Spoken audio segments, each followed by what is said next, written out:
राधे राधे। हरे कृष्णा। सभी प्रेम से बोलिए श्री राधा रानी की जय। वृषभानु की लाडली की जय। प्रिय श्रोताओं, आज भाद्रपद मास के शुक्ल पक्ष की अष्टमी तिथि का पावन दिन है। ब्रजभूमि की गलियां और आकाश अद्भुत मंगलमय वातावरण से ओतप्रोत है। यह वही दिन है जिसे प्रेम और भक्ति का दिव्य उत्सव माना जाता है, श्री राधे जी का जन्मोत्सव। आज की कथा से पहले अत्यंत आवश्यक है कि हम अपने हृदय में निष्ठा, श्रद्धा और भक्ति की ज्योति प्रज्वलित करें। तभी हम इस कथा का पूर्ण फल प्राप्त कर सकते हैं। और यह दिन केवल श्री राधा जी का जन्म का ही नहीं, बल्कि प्रेम और माधुरी की पावन ऊर्जा के प्रकट होने का दिन है।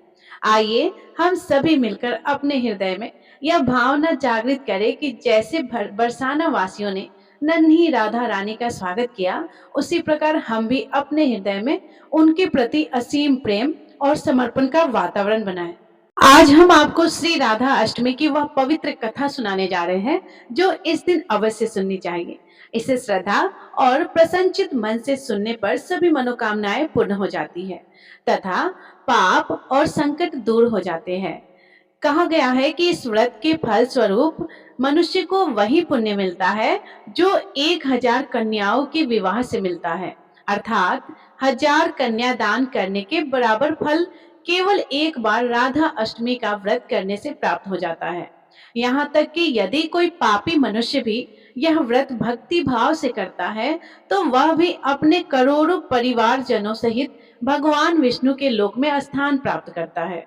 ब्रह्मवत पुराण में कहा गया है कि रा का अर्थ है पाना और धा का अर्थ है मोक्ष, अर्थात श्री राधा जी के नाम का जप करने से ही श्री कृष्ण और मोक्ष दोनों की प्राप्ति होती है। पूर्व काल की एक कथा के अनुसार श्री राधा ने सुरंग पर्वत पर सहस्त्र दिव्य युगों तक निराहार रहकर कठोर तप किया। इस तपस्या से वे अत्यंत दुर्बल हो गई। जब भगवान श्री कृष्ण ने देखा कि राधा चंद्रमा की कला के समान छिन्न हो गई है, तो वे करुणा से द्रवित होकर उन्हें छाती से लगाकर फूट फूट कर रोने लगे। तब भगवान श्री कृष्ण ने वरदान देते हुए कहा, राधे, तुम्हारा स्थान मेरे वक्ष स्थल पर ही है, तुम यहीं सदा वास करो। मुझसे तुम्हारा अविचल प्रेम और भक्ति बनी रहे। सौभाग्य, मान और गौरव की दृष्टि से तुम मेरे लिए सबसे श्रेष्ठ और सर्वाधिक प्रियतमा हो। संसार की समस्त युवतियां में तुम्हारा स्थान सबसे ऊंचा है। मैं सदा तुम्हारे गुण गाऊंगा, पूजा करूंगा। तुम मुझे सदा अपने अधीन समझो और जान लो कि मैं तुम्हारी प्रत्येक आज्ञा का पालन करने के लिए बाध्य रहूंगा। जैसे आभूषण शरीर की शोभा देता है, वैसे ही तुम मेरी शोभा हो। भगवान श्री कृष्ण जी आगे कहते हैं, श्री राधा मेरी परम आत्मा है, मेरा जीवन है। श्री राधा से ही प्रेम पाकर मैं उस प्रेम को अपने भक्तों में बांटता हूँ। मेरी सेवा के माध्यम से ही श्री राधा ने मनोहर रूप, सौभाग्य, मान, गौरव और मेरे हृदय में अचल स्थान प्राप्त किया है। वे ही मेरी अनंत शक्ति स्वरूपा पत्नी है। वृंदावन लीला में लौकिक दृष्टि से देखे तो श्री कृष्ण ने केवल 11 वर्ष की अवस्था में ही ब्रज का परित्याग कर मथुरा का मार्ग अपनाया था। इतनी छोटी अवस्था में स्त्रियों के साथ प्रणय की कल्पना भी नहीं की जा सकती, किंतु अलौकिक और दिव्य जगत में श्री राधा और श्री कृष्ण सर्वथा एक ही तत्व है। भगवान श्री कृष्ण ने स्वयं ब्रह्मा जी को भी श्री राधा के दिव्य विग्रह का दर्शन कराया और उनकी मूर्ति के लिए उन्हें एकांत वन में ले गए। वहीं पर ब्रह्मा जी के द्वारा रसराज कृष्ण और महाभाव स्वरूपिणी राधा की विवाह लीला संपन्न हुई। यह दिव्य विवाहिता श्री राधा सदा ही श्री कृष्ण के साथ रहती है, परंतु सामान्य दृष्टि से अदृश्य रहती है। केवल उन्हीं साधकों को यह युगल दर्शन प्राप्त होते हैं जिन पर स्वयं श्री कृष्ण और श्री राधा की कृपा होती है। पौराणिक कथाओं के अनुसार राधा माता गोलोक में श्री कृष्ण जी के साथ निवास करती थी। एक बार देवी राधा गोलोक में से कहीं बाहर गई। जब वे वापस आई तो देखा कि कृष्ण भगवान गोलोक में नहीं है। उस समय भगवान श्री कृष्ण अपनी एक सखी विरजा के साथ गोलोक में विहार कर रहे थे। यह बात जब राधा जी को मालूम हुई तो वे क्रोधित हो उठी और सीधे वहां पहुंच गई। वहां पहुंचकर उन्होंने भगवान श्री कृष्ण को बहुत भला बुरा कहा। राधा जी का यह व्यवहार भगवान श्री कृष्ण के परम मित्र श्री दामा को अच्छा नहीं लगा और उन्होंने राधा जी को पृथ्वी पर जन्म लेने का श्राप दे दिया। राधा रानी को इतने गुस्से में देखकर कृष्ण भगवान की सखी विरजा भी वहां से चली गई। इस श्राप के बाद राधा रानी ने भी बदले में श्री दामा को श्राप देते हुए कहा कि तुम राक्षस कुल में जन्म लोगे। राधा रानी के श्राप के कारण ही श्री दामा का जन्म शंखचूड़ नामक दानव के रूप में हुआ। यद्यपि दानव कुल में जन्म लेने के बाद भी वह भगवान विष्णु का अन्य भक्त था, वहीं दूसरी ओर राधा रानी ने भी पृथ्वी पर वृषभानु जी की घर पुत्री रूप में जन्म ली, किंतु वे वृषभानु जी की पत्नी देवी कृति के गर्भ से नहीं जन्मी थी। दरअसल जिस समय श्री दामा और राधा रानी ने एक दूसरे को श्राप दिया था, उसी समय भगवान श्री कृष्ण ने राधा रानी से कहा, हे राधे, अब तुम्हें पृथ्वी पर देवी कृति और वृषभानु जी की पुत्री के रूप में रहना होगा। जब तुम विवाह योग्य हो जाओगी तो तुम्हारा विवाह मनुष्य रूप में अवतरित हुए रायन नामक एक वैश्य से होगा, जो मेरे अंश अवतारों में से एक होगा। धरती पर भी तुम मेरी प्रियतम बनकर रहोगी, परंतु वहां हमें बिछड़ने का दुख सहना पड़ेगा। यह सुनकर भगवान श्री कृष्ण ने आगे कहा, हे राधे, अब तुम पृथ्वी पर जन्म लेने की तैयारी करो। संसारिक दृष्टि से जब देवी कृति गर्भवती हुई और प्रसव का समय आया तो योग माया की प्रेरणा से उनके गर्भ में वायु का प्रवेश हुआ और उन्होंने वायु को जन्म दिया। जब वे प्रसव पीड़ा से गुजर रही थी, तभी उसी समय महादेवी राधा रानी एक प्यारी सी कन्या के रूप में प्रकट हो गई। जिस दिन राधा रानी प्रकट हुई वह दिन भाद्रपद शुक्ल पक्ष की अष्टमी का था, इसलिए इस तिथि को राधा अष्टमी के रूप में मनाया जाता है। इस दिन भगवान श्री कृष्ण और राधा रानी की विशेष पूजा की जाती है। इस व्रत को करने से सभी संसारिक सुख समृद्धि प्राप्त होती है। मान्यता है कि इस व्रत को करने से घर में धन की कमी नहीं होती है और सदा बरकत बनी रहती है। अब आइए राधा अष्टमी की उस दुर्लभ कथा को सुनते हैं जो मनोकामनाओं को पूर्ण करने वाली मानी जाती है। एक गांव में रमा नाम की एक स्त्री रहती थी। उसके विवाह को 5-6 वर्ष हो गए थे, लेकिन उसकी गोद सुनी थी। एक बार राधा अष्टमी का उत्सव आया। गांव की स्त्रियां बरसाना जा रही थी। उन्होंने रमा से कहा कि तुम भी हमारे साथ चलो। राधा रानी बहुत दयालु है, तुम्हारी गोद अवश्य भरेंगी। रमा कई महीनों से घर से बाहर नहीं निकली थी, परंतु उसके पति और सास ने भी उसे जाने की अनुमति दे दी। रमा ने मन ही मन ठान लिया कि राधा रानी उसकी गोद अवश्य भरेंगी। जिस दिन उसे यात्रा पर निकलना था, उसी दिन उसके पैर में चोट लग गई और चलना मुश्किल हो गया। फिर भी वह हिम्मत करके गांव की स्त्रियों के साथ यात्रा पर चल पड़ी। पूरे रास्ते राधा कृष्ण का नाम जप और कीर्तन करती रही और अंततः बरसाना पहुंच गई। वहां स्नान करके उसने राधा रानी के मंदिर में जाने की तैयारी की। राधा जी के महल में जब जाना होता है तो बहुत ऊंची ऊंची सीढ़ियां चढ़नी पड़ती है। रमा जैसे ही सीढ़ियां चढ़ने लगी तो स्त्रियों से बोली कि तुम लोग आगे आगे चलो, मैं धीरे धीरे आ रही हूँ, क्योंकि मेरे पैर में चोट लगी है और चला भी नहीं जा रहा है। 2-4 सीढ़ियां चढ़ने के बाद उसका पैर मुड़ गया और वह नीचे गिरने लगी। तभी 7-8 साल की एक सुंदर कन्या ने उसका हाथ पकड़ लिया। रमा बोली, बेटी, आज अगर तुम ना होती तो मैं तो गिर ही जाती।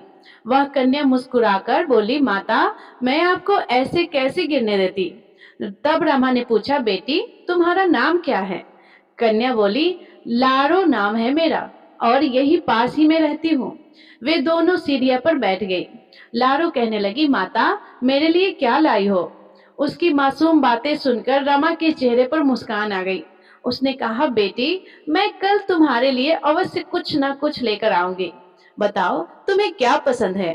लारो ने बोली, मुझे नथनी, गले का हार, कानों के कुंडल, चूड़ियां, मेहंदी और घाघरा चोली बहुत पसंद है। इनमें से कुछ भी ले आना। इतना कहकर वह बालिका भाग गई। जैसे तैसे रमा भी मंदिर में दर्शन करके लौटी। उस दिन से रमा का मन उसी बालिका में लगा रहा।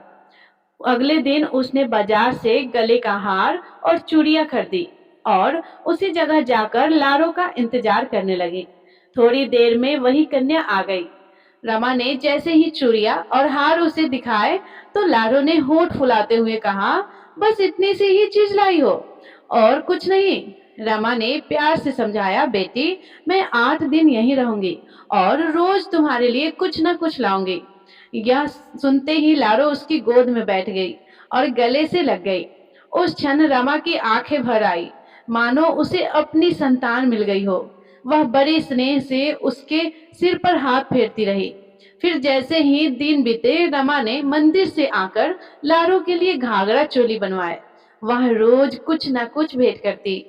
एक दिन रमा ने कहा, बेटी अब तो यह सारी चीजें पहनकर दिखाओ। लारो मुस्कुराकर बोली, कल राधा अष्टमी है, उस दिन पहनूंगी। इस बार लारो के साथ एक छोटा लड़का भी आया। उसे देखकर रमा बोली कि आज ना जाने क्यों मेरे मन में आया कि एक धोती और मोर मुकुट ले आऊं। क्या मैं इसे इसको दे सकती हूँ? लारो बोली, यह कन्वा है, मेरे साथ ही रहता है। हाँ तुम इसे दे दो। इतना कहकर दोनों सारा सामान लेकर चले गए। अगले दिन राधा अष्टमी थी। जब रमा सीढ़ियों पर पहुंची तो वहां न लारो मिली और ना ही कनवा। वह बहुत देर तक इंतजार करती रही। अंततः जब मंदिर पहुंची तो वहां भारी भीड़, भजन कीर्तन और नृत्य हो रहा था।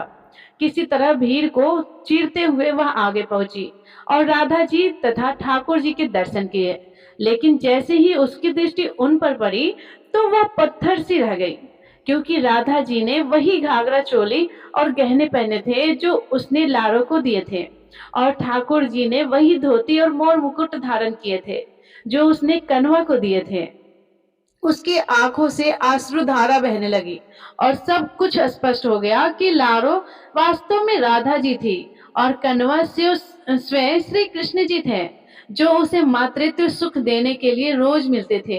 अब रमा पागल सी होकर दिन रात लारो लारो पुकारती रहती। गांव की स्त्रियां ने उसे बहुत समझाया। पति और सास भी उसे घर ले जाने आए, लेकिन वह बोली, मैं नहीं जाऊंगी, यहीं रहूंगी।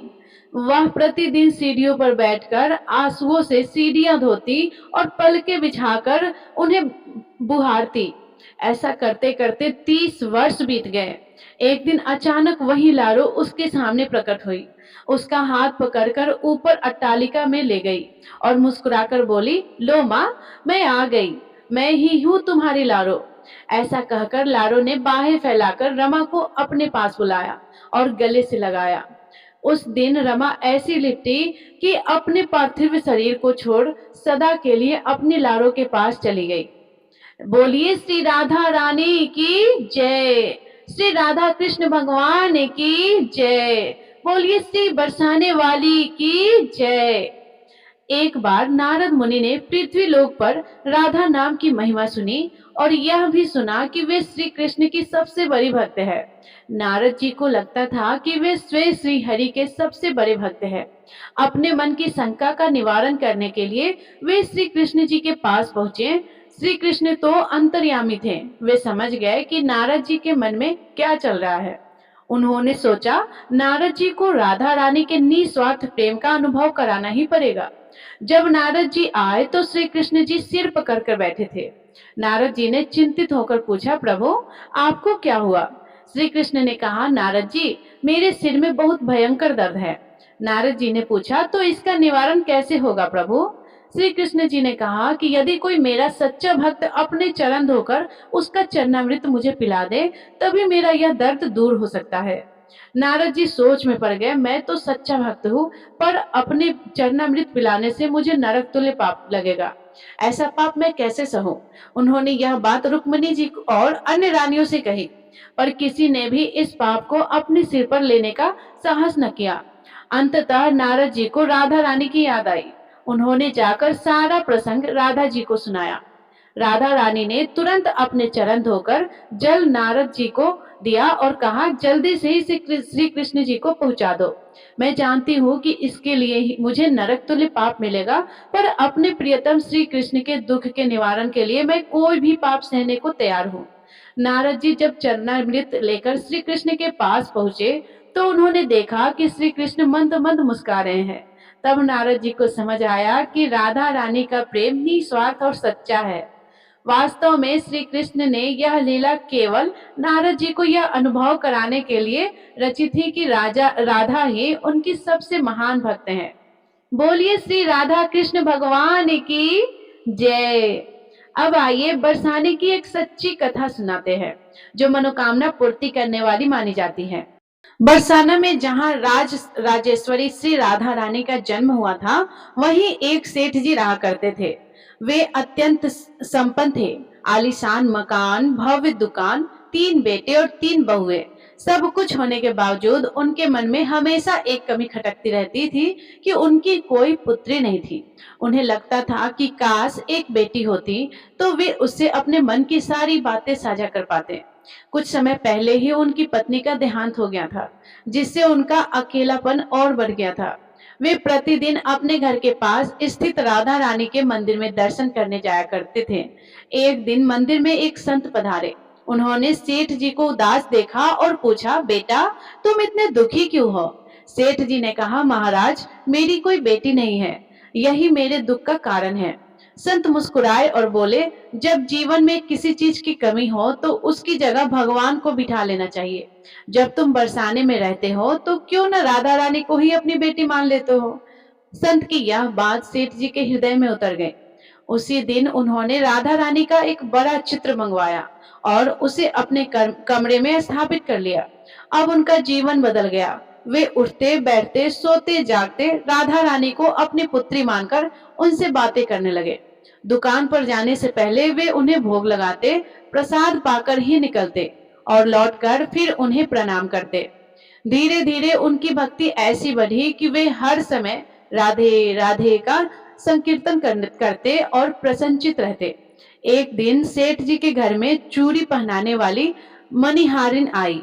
बहुओं ने बारी बारी से उसे चूड़ियां पहन ली। उसी समय राधा जी भी वहां प्रकट हुई और मणिहारिन से बोली कि मुझे भी चूड़ियां पहनाओ। मणिहारिन ने सोचा कि शायद कोई मेहमान होगी और उसने उन्हें भी चूड़ियां पहना दी। राधा जी चूड़ियां पहनकर अंतर्ध्यान हो गई। जब मणिहारिन चूड़ियों का मूल्य लेने के लिए सेठ जी की दुकान पर पहुंची तो बोली, सेठ जी इस बार मुझे अधिक पैसे चाहिए क्योंकि मैंने आपके घर में 4 स्त्रियों को चूड़ियां पहनाई है। सेठ जी चौंक गए और बोले, हमारे घर में तो केवल 3 स्त्रियां हैं, चौथी कौन है? मणिहारिन बोली कि मुझे तो नहीं पता, पर मैंने तो 4 जनों को पहनाई है।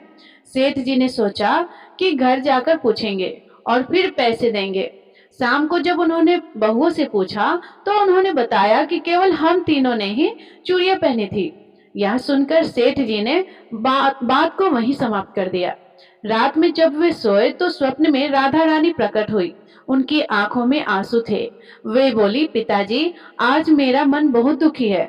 मैंने अपने पिता का घर समझकर आपसे चूड़ियां पहनाई थी, पर आपने मणिहारिन को मेरी चूड़ियां का मूल्य नहीं दिया।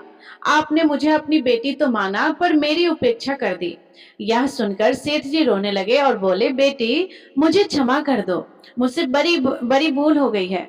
वे तुरंत नींद से जागे, आंखों में आंसू थे। वे उठे और तिजोरी से रुपए निकालकर सीधे मणिहारिन के घर पहुंचे।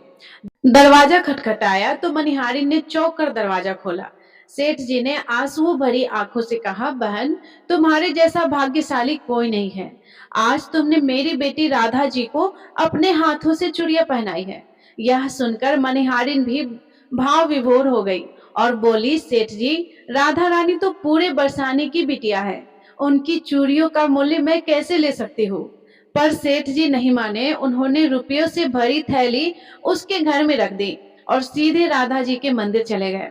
उस दिन के बाद सेठ जी ने सब कुछ त्याग दिया और शेष जीवन राधा जी की भक्ति में ही व्यतीत किया। प्रेम से बोलिए जय श्री कृष्ण, जय श्री राधे। राधा रानी की जय, कृष्ण भगवान की जय। प्रिय श्रोताओं, ऐसे ही और भी रोचक वीडियो के लिए चैनल को सब्सक्राइब कर ले। प्रिय श्रोताओं, आपको ये कथा कैसी लगी? अगर कथा अच्छी लगी हो तो कृपया कमेंट करके जरूर बताएं और कमेंट बॉक्स में जय श्री कृष्णा लिखना ना भूलिएगा, क्योंकि राधा रानी के साथ कृष्ण भगवान हमेशा रहते हैं। इसलिए जय श्री कृष्णा, जय श्री राधे कमेंट बॉक्स में जरूर लिखिएगा। और यदि आप चैनल पे नए होंगे तो चैनल को सब्सक्राइब भी कर लीजिएगा। राधे राधे, जय श्री कृष्णा।